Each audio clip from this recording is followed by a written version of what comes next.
My name is Patrick J. Jones. I'm an author, an artist, and a teacher. We're going to explore the drawing of the female figure in fantasy art. We're going to explore what I consider the pencil equivalent of oil paints on canvas, and that is charcoal on newsprint. Within this workshop, we will draw a few rendered drawings, but most of the mileage is going to come from the starts. We're going to start lots of drawings and not necessarily finish them. Most of the life in the drawing is within the first few strokes, and after that it's an uphill battle to recreate and reinvigorate the drawing with further gestural lines, because we fall into the necessary trap of structure, which is to make it look solid. As an introduction, there are very similar themes that we're going to revisit over and over. And structure and gesture is the king of all of that. We have to master both to get a balance that reads as a figure that's alive, but not stiff, and a figure that's fluid, but not jello. And therein lies the rub. It's the fight of all artists throughout the ages. How do we make this thing look alive and at the same time make sure that it reads as a lifelike solid thing? Now look at the lovely splay of those fingers. That is a gestural moment between fingers going 1, 2, 3, 4. That's a rhythm. And rhythm and gesture are very closely linked. They are in everything, in music, in the beats of a story, and most of all within figure drawing. Figure drawing is the hardest discipline of all. We have all these rhythms in nature, and landscape painters do beautiful work with that idea.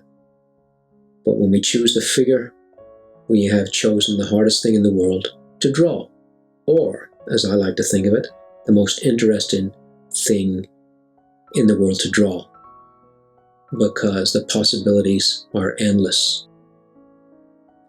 And what I'm going to do is I'm going to implement all of that stuff we've just looked at and try and make this a joyous affair, but with thought being encumbered by the reference. You might think it's strange to hear that the reference is an encumberment, but it is. We see reference and we think, if we don't get it the same as the reference, then we've made a mistake.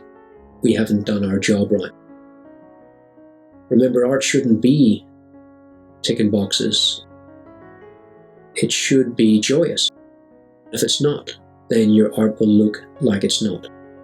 I often say that if you draw when you're bored, your art will be boring. If you draw when you're tired, your art will look tired. We have drawn with all the enthusiasm that can be garnered, using gesture and the gestural hand here, and the holistic nature of the figure. And now we can move down this body, knowing that, having plotted out the entirety of it, we can move from side to side and draw, as we started with, in streams of consciousness, but with more idea of what the forms are going down the body. Art is not like anything else. It's different. It'll be filled with contradictions, but when you look closer, they're not really contradictions. I am still using the method of one side to the other, holistic vision, a tube shape, a big broad gesture for the twist of the hips all the way down to the leg, and moving over with the streams of consciousness idea. And the more you draw, the less you'll have to draw and measure at the same time, because I don't think it's that important. It is to begin with, but not later.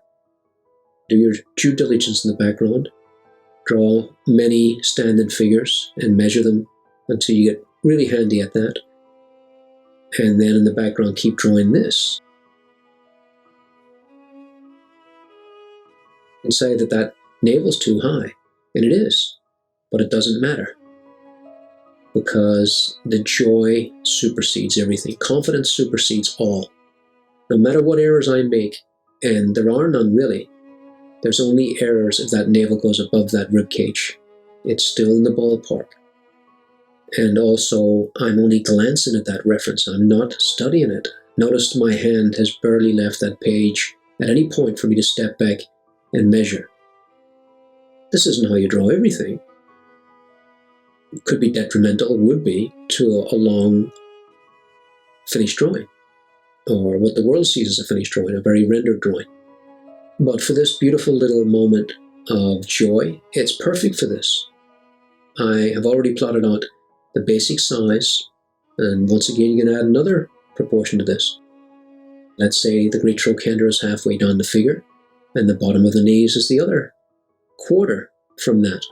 So we got 3 measurements. Or, as I like to do with the female figure, go from the top of the head to the navel, and then to the top of the knees, down to the foot, and we'll get thirds.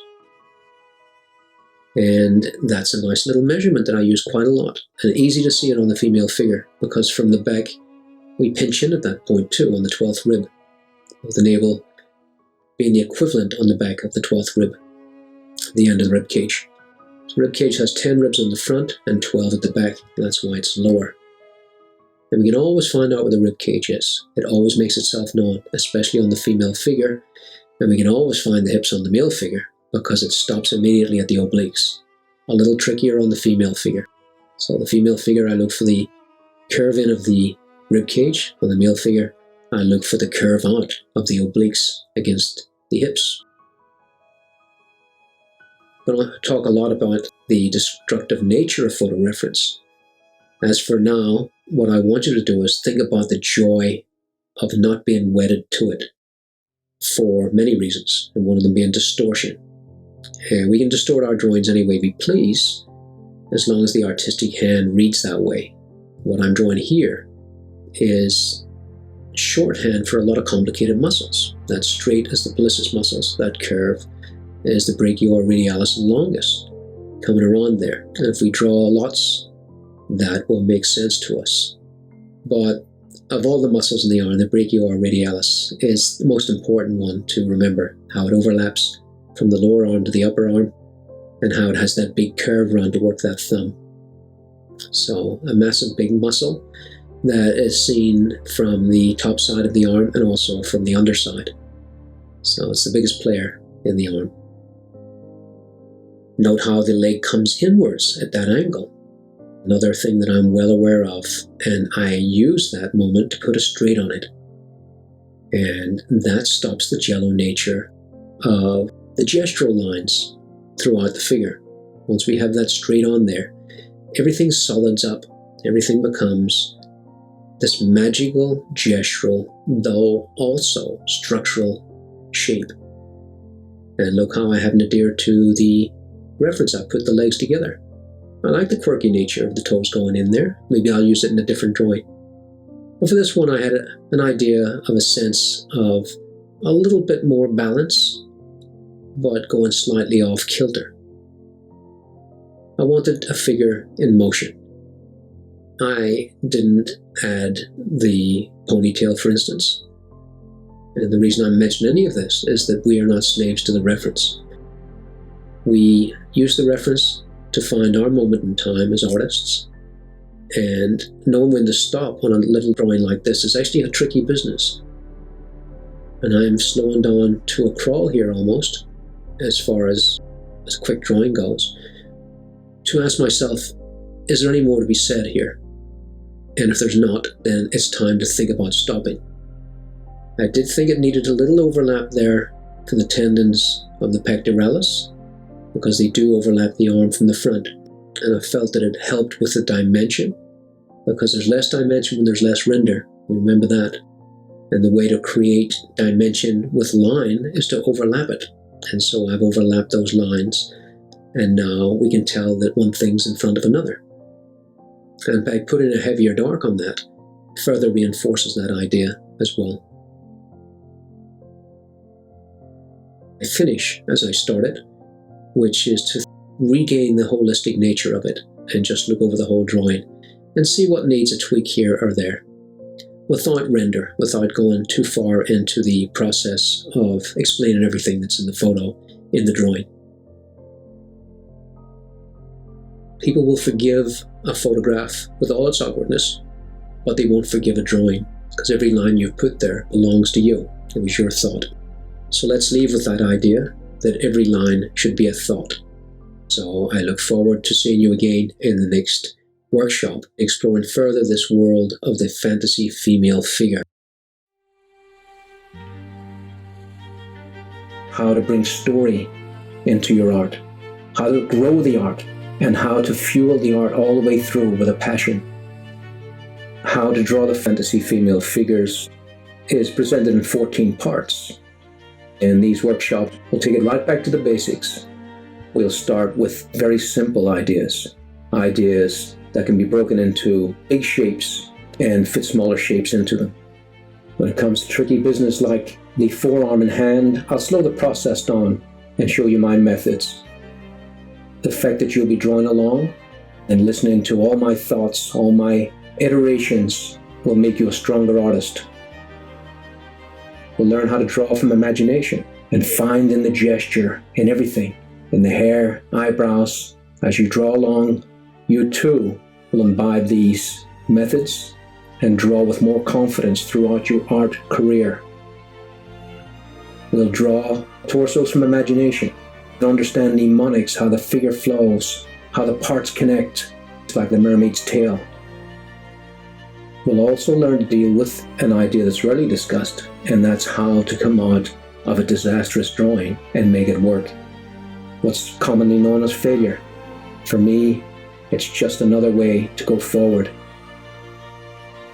So this course will build your confidence to approach any drawing and make it work. These methods I've honed over a lifetime, and I've distilled them into simplicity. You too can draw from imagination with great confidence. This course is perfect for everyone, the concept artist, the fine artist, the figurative artist. Whether it's a hobby or a profession, will learn from these 14 hours of how to draw the fantasy female figure.